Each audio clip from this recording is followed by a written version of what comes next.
玉山岛野生宣传大使于耕耘第一次上岛，你们是第一次来玉山岛吗？第一次，他震惊了。这个是我比较震惊，因为我是广东人，我在海边长大的。哦，他馋了，我馋的是这个山羊。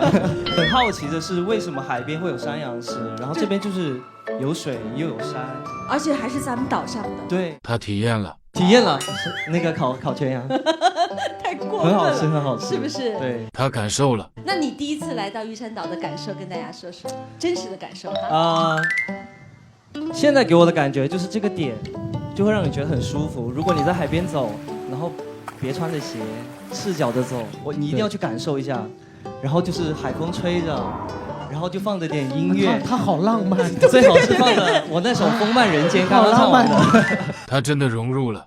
我觉得，就小鱼上次我们是在书房里相见，我觉得他真的就是就是读书的小伙子的那种感觉。那今天我就不知道，我就觉得不认识他，我被他融入了。